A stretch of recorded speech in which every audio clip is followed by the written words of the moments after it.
CBS Radio Mystery Theater presents...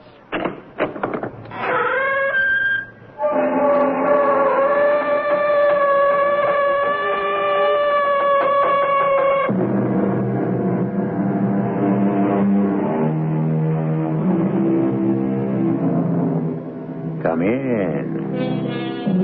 Welcome. I'm E.G. Marshall. And after all, what is a lie? 'Tis but the truth in masquerade, according to Lord Byron. Does it work both ways? Is the truth a lie in masquerade? Those great poets are not always easy to follow. Is it possible that there are neither absolute lies nor absolute truths, but varying degrees of each? As we shall discover, perhaps, during the next hour. I want you to tell me everything you know about the murder. Oh, what murder is that, Lieutenant? The murder that took place on your train this morning. Oh, now, wait a minute. That wasn't a murder. Fella died of a heart attack. Yeah? Who told you it was a heart attack? Well, I mean, the way he just keeled over, I kind of thought... No. He was murdered.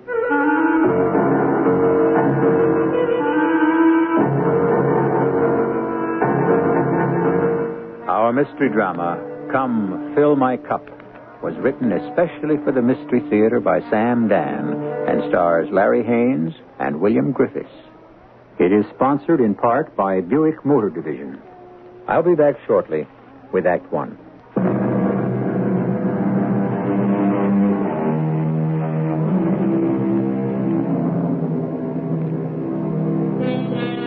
Out of the shadows of the night, the world rolls into light. It is daybreak everywhere, sings the poet, yes. Daybreak and breakfast and off to the daily round of toil for one's bread.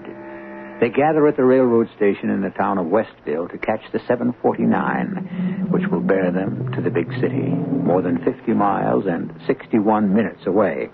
And they purchase their big city newspapers. They stamp their feet against the cold. They exchange idle small talk till the big, shiny electric cars skitter to a stop along the platform, and they scatter aboard and scramble for seats. Thus, another day has begun. Aboard! Aboard!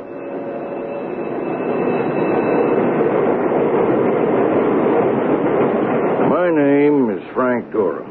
I've been with the road 45 years. I can remember steam, diesels, now these. 45 years. Rain, shine, snow, hail. What do them letter carriers say? Well, we go through the same thing. It's funny. When people find out I'm conductor of the 749, they kind of look at me and say, "Hey, isn't that the one?" Yeah. It's the one where the guy was murdered. Now, as a rule, people don't get murdered on trains. Why, I knew all about the Orient Express, but a commuter train? So I guess you want to know all about it. Okay? Tickets? I'll tickets, please. Oh, say, what are you doing up here, Mr. Jorgensen? Morning, Frank. Yeah, I thought you'd be back in the club car with Jerry and them. I decided to change my ways. No more cards. Is that a fact?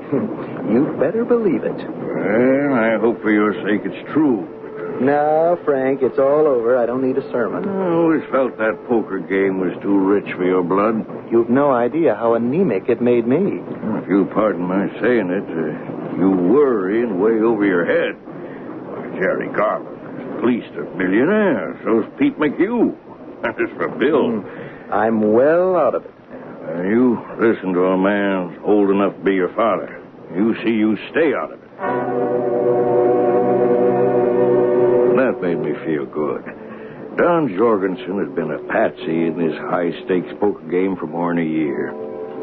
In 61 minutes, Westville to New York, you could lose $100, $150 easy. And there were days Don did just that. Well, I went back to punch tickets in the club car. That's the last car in the 749's private car. You pay extra for it, but you can sit at a table, have coffee or breakfast, play cards, And you're away from the, well, not the riffraff, but, how'd the fella put it? The maddening throng or something. Tickets, gentlemen. Thank you. Frank, you seen Don? Hmm? I saw him on the platform getting on a train. He's holding up the game. Look, you fellas sit here, play a hand of gin or something. I'll rout him out. Jerry got up from the table and started walking forward. I wondered what luck he would have with Don. When I went up ahead again, I saw him sitting next to Don. I moved slowly and stood behind him. I was curious. Everybody's luck turns, kid. Except mine. Look, you enjoyed the game. I can't afford it now, anymore. That's an argument I can't buck. Look, I am reformed from now on. Okay, kid. I hope so. I got a book to read, a crossword puzzle. Look, I'm all for a guy kicking the habit, any habit. It's just, It's just what? well, it's just, I wish you didn't decide to kick it today. Why not today? Well, I feel lucky. Then I'm definitely picking the right time. I feel today is my day to take Peter McHugh. So go take him. Nobody wants to play three-handed. Well, you can pick up somebody else. No, there's not many guys with the courage to play in that game. Not to mention the money. Listen, Don, do me a favor. Quit tomorrow. Tomorrow? Yeah, play today. No. Come on now, it's a favor to me. It sure wouldn't be a favor to me. Don, you can't lose. Would you like to know how much I lost this past year? What I'm trying to say... And to you, Jerry. It won't cost you a cent to play today, Don. Oh, yeah? Let's hear this. If you win, you win. Keep it. But if you lose, I'll pay you back. What? No matter how much. Just keep tabs, and I'll pay you back every cent later. Well, you must really want to play bad. Come on, Don. I can hit Pete for a bundle. How can you lose? Okay. Just this once. I didn't know what to make of that whole conversation. Anyhow, Jerry and Don got up, walked to the club car. I finished up front, went back there myself for the morning coffee. Down toward the end of the car, I could see the poker game in full swing. I stood at the bar while Lou handed me my usual coffee, and I ate, drank slowly. I turned to watch the poker players. I could hear the conversation, clinking of coins, and I could see the green of the bills. Pair of deuces is high. It's you, Jerry. Oh, yeah, so I see. Now, pair of deuces, check. Deuces check. Dealer folds. So, ace high bets. That's you, Pete. This ace high bets $10. Bill, I see you fold. Okay, that leaves it up to deuces, Jerry. Yeah, so it does. Well, the little deuces will see that $10 bet and raise you 20. And that's about how it would go. Check and raise, which is about as cutthroat as poker can ever get. But at least they were honest about it. They didn't pretend it was a friendly game. It went on like that for a bit. And then... Who wants a cup of coffee? You, Pete? I had enough. Bill? You still off coffee? Come on, fellas, I'm buying. How about you, Don?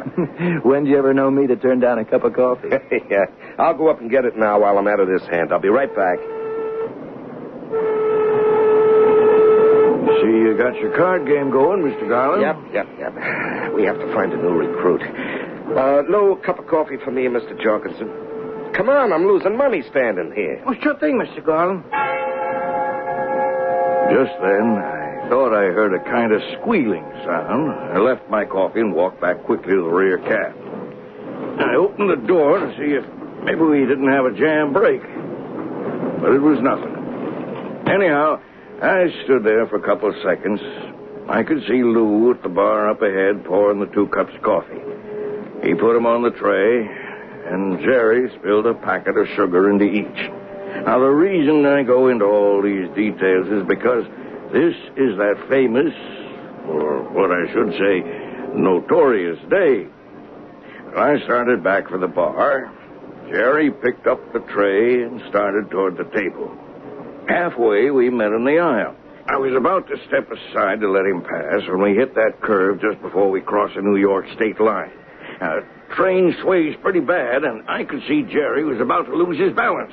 Well, I wanted to help him, but as he fell back, he automatically thrust the tray forward, and I caught it and took it from his hands. He grabbed the back of his seat, and so did I. For a few seconds, we both nearly fell, but we both managed to keep our balance. Then Jerry took the tray back from me and went to his table, and I watched the game continue from the bar.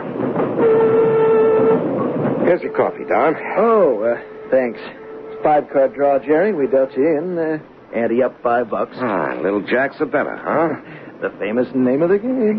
Well, let's take a sip of this coffee, and I'll examine my options. Hey, let's get a move on, huh? We'll be in the terminal in less than 15 minutes. Come on. There's enough time for entire fortunes to be made, Pete. Boy, that's pretty good coffee this morning, Jerry. Yeah. Lou gets lucky once in a while. Speaking of luck, gents, she's open for another $5. Bill, I see you fold. Call. I'm in, and now, cards. Hey, that is pretty good coffee. Hey, I want 3. 3 to Brother Pete. Yeah. Give me 2. 2 to Jerry. And the dealer draws 1. More kids have lost out on a college education because their fathers drew to an inside straight. Opener bets. That's you, Jerry. Jerry? Jerry, you going to sit there and drink that coffee or what? All right. Don't rush me. Don't rush our good friend. Let's see. Don, you drew 3, huh? No. Pete drew 3. You bought. No, I drew 1. 1. Bill asked for... Bill didn't ask for anything. Bill's out. Oh. Bill is out. It's hot in here. Somebody ought to ask Frank to turn down the heat. Hey, look, you going to bet or not? What do you think I played this game for? I wish it wasn't so hot here. Hey, Jerry, you okay? Yeah, it's my bet, huh? Hey, Pete, Bill, I think there's something wrong with Jerry. I bet, Frank, come over here, quick. Oh, my chest. My chest. Frank, you got a phone on this train? Call ahead for an ambulance. I got this. Jerry! I telephoned to have an ambulance meet us at the next station. There was also a doctor among the passengers in the third car, and he came back quickly. But it didn't matter. Nothing would matter anymore to Jerry Garland. He was dead. They took him off the train. When we got to the terminal, I had a lot of writing to do, a lot of forms to fill out and reports to make. I was busy in the locker room when I heard a man ask for me. You Frank Durham? Yeah, that's right. I'm Lieutenant Parsons, New York City Police. Yeah? You're the conductor of train number 4231. It's the 749 out of Westville, Connecticut. Sure. I want you to tell me everything you know about the murder. What murder's that? The murder that took place on your train this morning. Well, wait a minute. That wasn't a murder. A fellow died. A man by the name of Gerald K. Garland. Yes, he died of a heart attack. Oh, yeah? Who told you it was a heart attack? Well, I mean, the way he keeled over, I kind of thought that... No. He was murdered. How could he have been murdered? He was poisoned. Now, how could he have been poisoned? That's just what I want to ask you. Okay, let's all ask ourselves, how could he have been poisoned? And to get the red tape out of the way, the facts are clear. Lieutenant Parsons made that statement because a medical examination showed definite traces of strychnine, a poison in the strychnine family. So, we have our murder on the 749. But how? Look, this is only the end of Act 1. You'll have to be patient until I return with Act 2.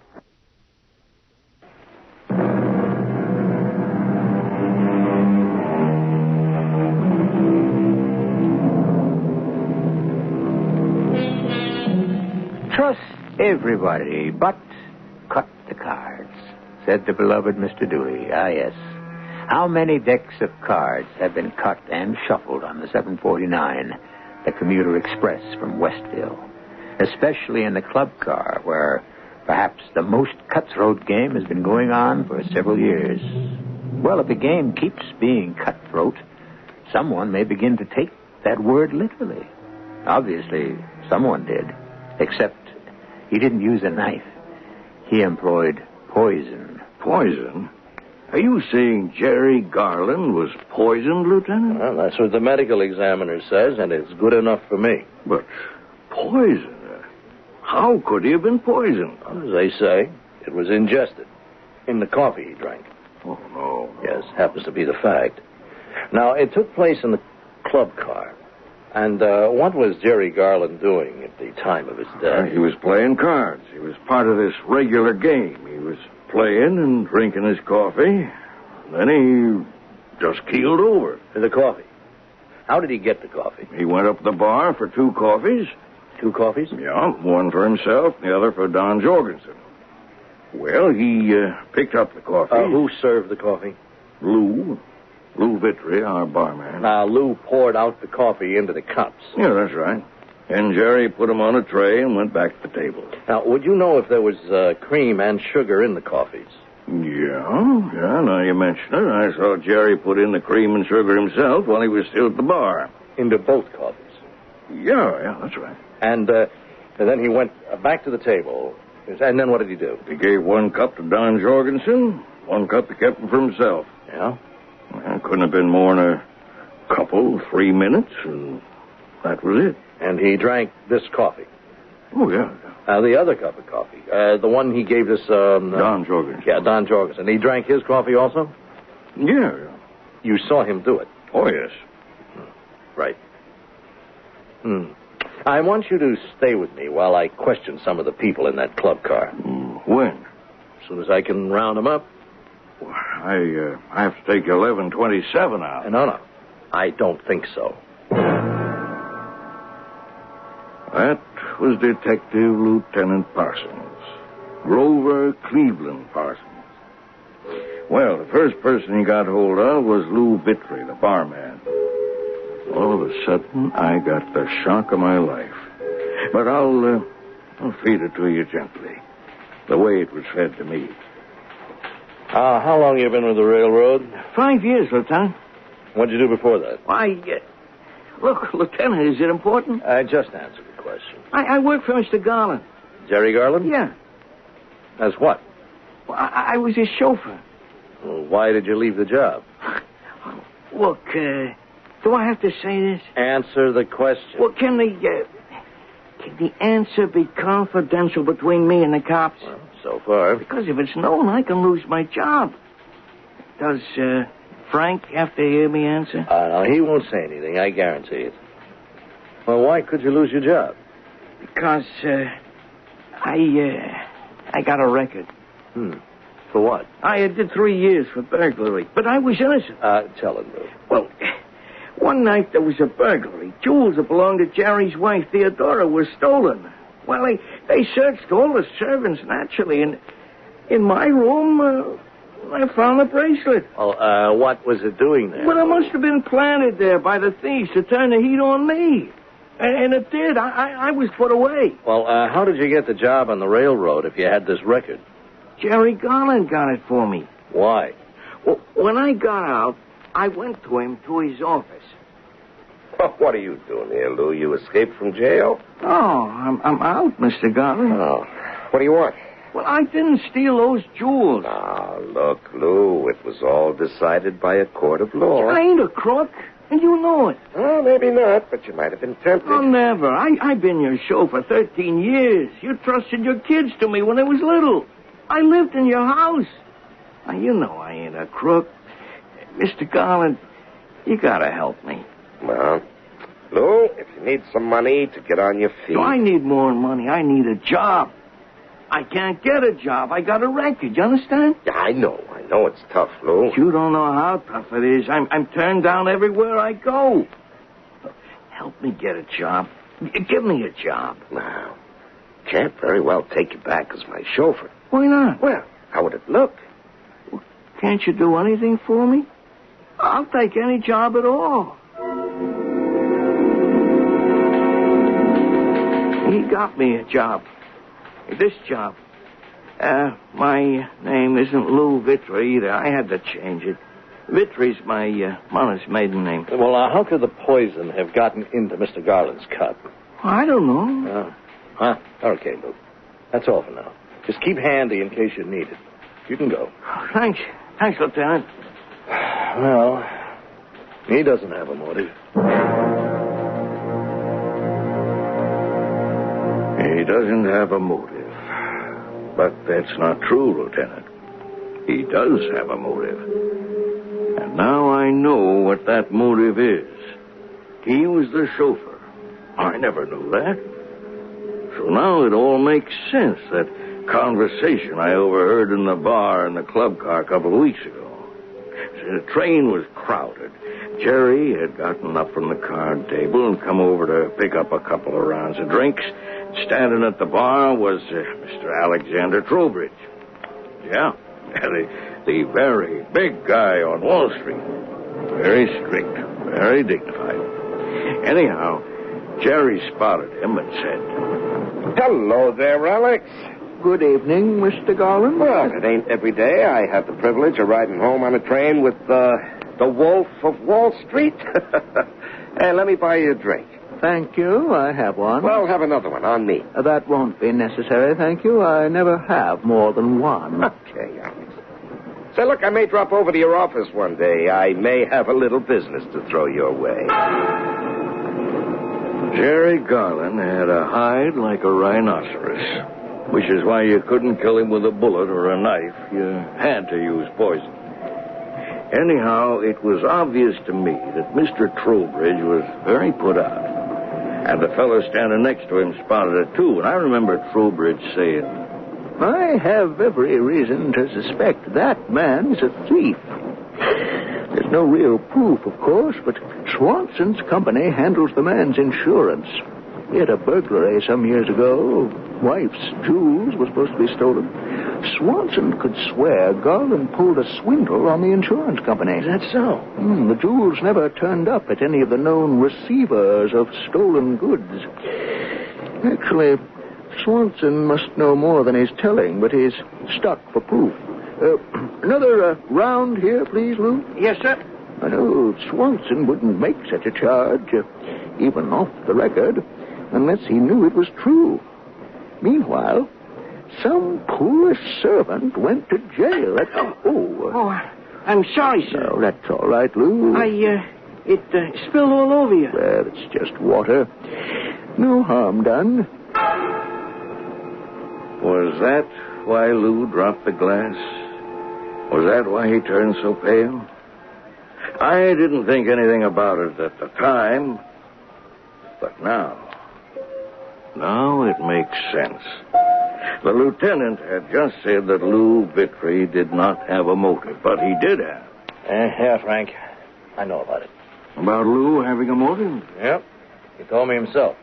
He figured if this kind of thing was being talked about, how Jerry Garland himself could have staged the robbery, it was sure to get the cops, and then he'd really be in a jam. Well, he's in a jam anyhow, isn't he? Well, not exactly. You see, if he poisoned the coffee and then gave 2 cups to Jerry to take back to the table, how could he be sure which cup Jerry would drink? Yeah. Frank, you see these fellas every day. Who had a motive for killing Jerry? Well, nobody really liked him. Well, who were his friends? In the club car? Well, he had no friends that I knew of. Nobody really liked him. Well, who might have liked him the least? You get into a discussion of human nature, Lieutenant. Bill Russell, one of the regulars in the game, never opened his mouth except to bet. Now, how do I know what that man thought? Don Jorgensen. Well, he didn't like Jerry. Over the year, he must have lost at least $15,000 in that game. Jerry was practically the only big winner. $15,000 could be a motive for revenge. No, but take Pete McHugh. He fancies himself the best poker player in the world. Yet Jerry was always taking his money. A lot of money? No. the big loss was pride. Is that a motive? No, not really. This Don Jorgensen. Tell me more about him. Funny thing. This morning he decided to quit the game. But he went back for a kind of a farewell. Let's see what we can do with Don Jorgensen. You lost heavily. Well, I wouldn't say so, Lieutenant. Now, it is common knowledge aboard the 749 that you were an unusually big loser. Now, is that true? Well, actually, in a friendly game, you don't notice. Now, look, we've got a murder case, and you'd better tell me the truth. Now, we know you work for Simmons and Boswell on Wall Street, and we know what your salary is. We know just about how much you've been losing. Now, hold on, Lieutenant. Shall we check your bank to see what loans you negotiated and your insurance company to see if any policies were cashed in? Of course, if you borrowed from the loan sharks, you will really need our help. Okay. It's true. You want to know what I lost? $21,364.87. You see? I know it to the penny. How could it happen? Well, you take the train an average of 200 days a year. You lose an average of $100 a day. Well, not every day. Sometimes you win. I even won $300 one morning, but that's just the cheese in the trap. Don't ask me why I kept doing it. It's a bad dream. It cost me my wife. She's going to divorce me. You suspected Jerry was cheating. Yes. Did you kill him? No. I think you did. Lieutenant, I swear to you, I'm innocent. And I think I know how you worked it. The only way you could have worked it. That's pretty good. If Don Jorgensen wanted to have Jerry Garland drink a cup of poisoned coffee, how could Don have worked it? Since, as we saw, Jerry got the 2 cups of coffee. Jerry handed out the coffee. How could Don be sure he wasn't getting the wrong one? Well, Lieutenant Parsons has made his deduction on facts and inferences that were available to all of you.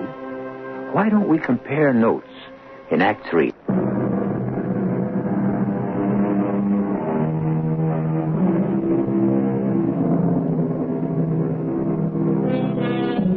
Mr. Sam Johnson, whom we quote quite often because he knew practically everything worth knowing, declared that a man could do anything if he did it in a genteel way, even cheat at cards. Well, Sam Johnson never rode in a commuter train. Jerry Garland cheated, and in the opinion of the police, that's why someone, namely Don Jorgensen, murdered him. But I didn't do it. You don't have to say anything. Am I being arrested, Lieutenant? Mr. Jorgensen, because of Jerry Garland, you lost your wife. All the money you had. No. I lost everything because of my own weakness. And so you decided to kill him. You're wrong. You worked out this scheme to poison him. What good would it do for me to kill him? Would it burn out the disease I have inside of me, this mania to gamble? I swore I would quit, but I can't. You figured you would poison his coffee. How? Frank, you saw. The whole club car saw. Jerry went to the bar. He got the coffee. If there was poison in one cup, I could have gotten it. No. You had a way to guard against that. How? How could I guard against that? With the help of Lou Vitry. Lou Vitry? Don Jorgensen, Lou Vitry. 2 men with powerful motives to kill Jerry Garland. But I tell you, First, wait to hear what I tell you. You knew Jerry liked to treat everybody to coffee, so he could brag about it. You knew he would go to the bar to get it. And you also knew the other 2 at the table, Pete and Bill, never drank coffee. So you knew it would only be 2 cups. I knew nothing of the sort. Jerry would go up to get the coffee. Lou would pour him the poison cup. Yeah, but how could Lou make sure I wouldn't drink it? Because Lou would know which cup was which. And if Jerry set the poison one down next to you, he would give you the high sign. And you would make an excuse or forget to drink it. It isn't true. Lieutenant, could I talk to you in private for a second? It couldn't have worked that way. No? No. Huh, makes sense. Oh, I got 2 guys with a motive. Even if you could prove that Don knew about Lou's motive, you don't have a case. Why not? Because I saw Lou pour that coffee. It was from the same glass pot that he poured about 10 other cups, including mine. That was the only coffee. You, drank that same coffee? So did Don and 8 other people in the car. Well, then it was in the cream. Oh, we all used the same cream pitcher. The sugar. Now, the sugar was in separate packets. Yes, it was. They were piled in a dish, and I saw Jerry reach in, pick out 2, pour 1 in each cup. Everybody used those packets from that dish. There was no way either Lou or Don could control any single packet if it contained the poison. You're sure of that? Yeah, I'm sure. Well, how did that poison get into that coffee? Now, I've got 2 great motives, Lou and Don. But there's no way I can find for any of them to get the poison in his cup.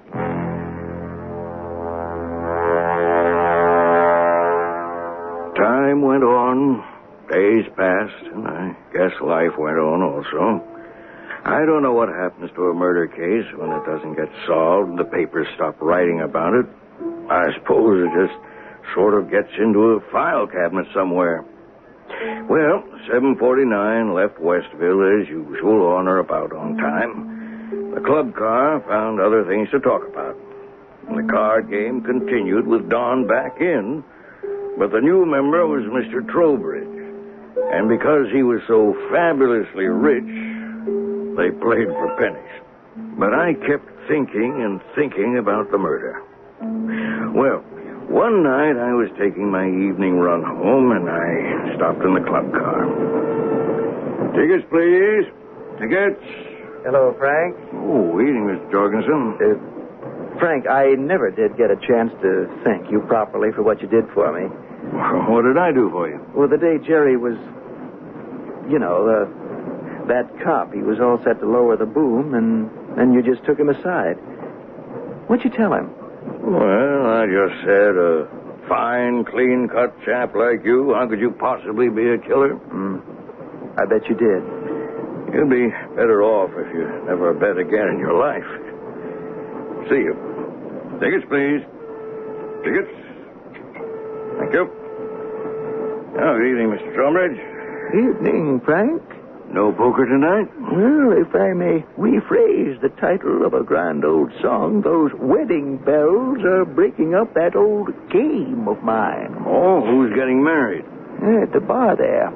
Don. Didn't he just get divorced? Oh, certainly. He had to shed the old one before he could acquire a new one. You're not allowed to have 2 at a time in our culture. Well, one was all I could ever handle. Capacities differ, Frank. Oh, there she is now. She's just come up to the bar. Do you wonder that he finds her company more exciting than our poker game? No, but don't wonder at all. There is a beautiful young lady. You mean, you don't know who she is, Frank? Oh, can't say that I do. She's Dora.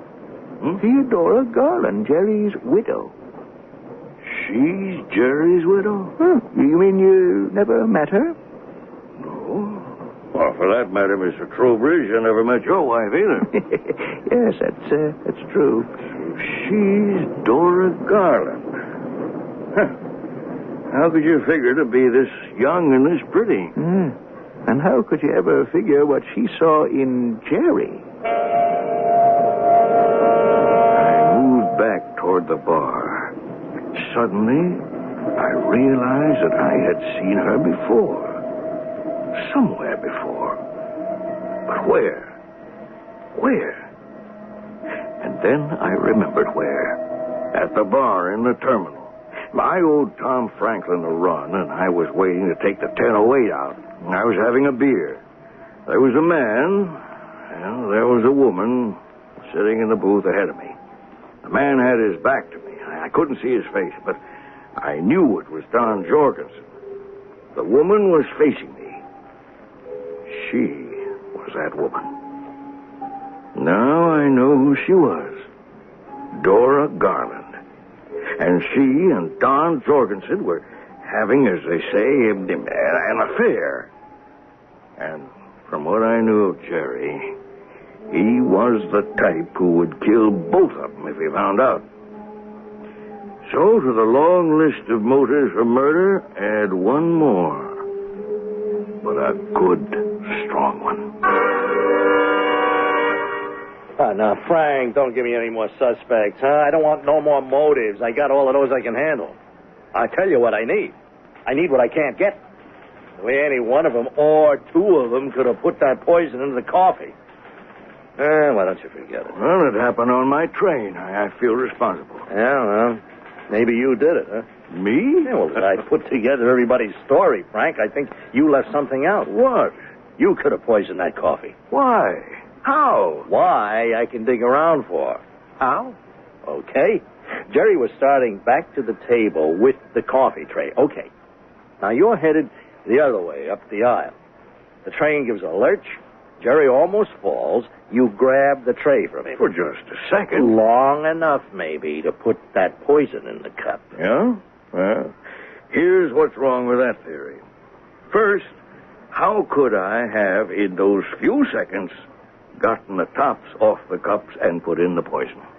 Tops? Well, Lou always puts those plastic tops on the cups so you won't spill any. Yeah. Second, even if I was a magician and could do it, how could I be sure which cup Jerry himself would drink? That was a good theory. Well, maybe the coffee wasn't poisoned in the club car. It had to be. That poison works within minutes. No, I am afraid we're stuck. It sure looked that way. A couple days passed, and I was on the 749 again, and somehow it didn't seem the same without Jerry. A likable guy he wasn't, but he sure livened things up. And there was another side to him. I remembered it was a couple days before he died. He was the first one on the train. He was sitting at the table waiting for the others. And there was a look on his face that I'd never seen before. I guess it was a lost look. Morning, Mr. Garland. Oh, morning, Frank. Oh, something wrong this morning, Mr. Garland? Wrong? Why do you say that? Why, I don't know. I guess you just look kind of, blue. Do I? Yeah, I'd say so. I'd like to murder a couple of people, but that couldn't be the reason. Well, we'll get the old game started. That puts a bloom in the cheeks. Now I remembered. That was the morning after I had seen his wife Dora in the bar at the terminal. So he had found out. And he was actually thinking of murder. I just needed one more little fact. Morning, Mr. Jorgensen. See you up in the club car this trip. No, Mr. Trowbridge is on vacation, and Pete is sick today, so I thought I'd sit up here and catch up on some paperwork. Too noisy back there. Don, when did Mr. Garland find out you were having an affair with his wife? Say, what do you... Just answer the question. Well, now, just about a week before he died. How did you know that he knew? Did he tell you? No. Did he tell Dora? No. And how'd you know? Frank, did you ever have an affair with another man's wife? Nope. You're not missing anything. But when the husband finds out, you can tell by certain little things in his manner. Is that why you and Dora decided to kill him? No. Oh, no, we were scared, yes, but for our own lives. Now, you knew Jerry. He was a violent man. So why did you fool around with his wife? You know why? To get back at him. He destroyed me. He stripped me of all my money. My wife walked out on me with the kids. I had to get back at him. And this was the only way I could. It was the one place I could prove I was a better man than he was. And then I saw it. I saw the whole thing. Why did we all wonder who wanted to kill Jerry? Why didn't we ask who it was that Jerry himself wanted to kill? Why did we believe that the poison was intended for Jerry? Why couldn't it be meant for Don Jorgensen? Now what, Frank? Lieutenant, you said I could have been responsible for Jerry's death. You were right. I was. Are you crazy? Jerry decides to kill Don. Okay. He goes for the coffee. Lou pours. Jerry then opens the sugar packets. Jerry is in a position to use a packet that he had with him that contains the poison. I notice you're listening now. Hey, go on. Now, Jerry comes back to the table with the tray. He knows which cup he has poisoned. But the train gives a lurch. He almost falls. He's about to drop the tray. I'm there. I grab it from him. He saves himself from falling, and his eye is off me for a second or two. I have to stop myself from falling. I switch the tray from my right hand to my left. Unconsciously, I turn it around. He can't see that. It all happens so quickly. I give him the tray as if nothing happened. He gets to drink the poisoned coffee. And how do we prove it? I guess we don't. But I believe it. Do you? The lieutenant didn't commit himself. Do you believe it? It makes sense. Satisfies all the conditions. But we are dealing with the most unpredictable materials in nature, namely human beings. Maybe Pete McHugh, the jealous card player, did it somehow. Maybe it was Lou, and or Don, and or Dora. Could we swear on our souls it wasn't the conductor? I'll be back with more from the realm of infinite possibility.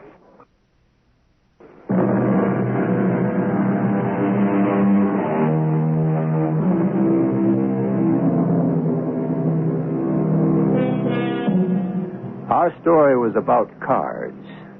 What did a great master of cards say on the subject?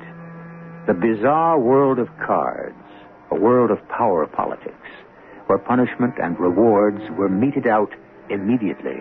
A deck of cards is built like the purest of hierarchies, with every card a master to those below it, a lackey to those above it.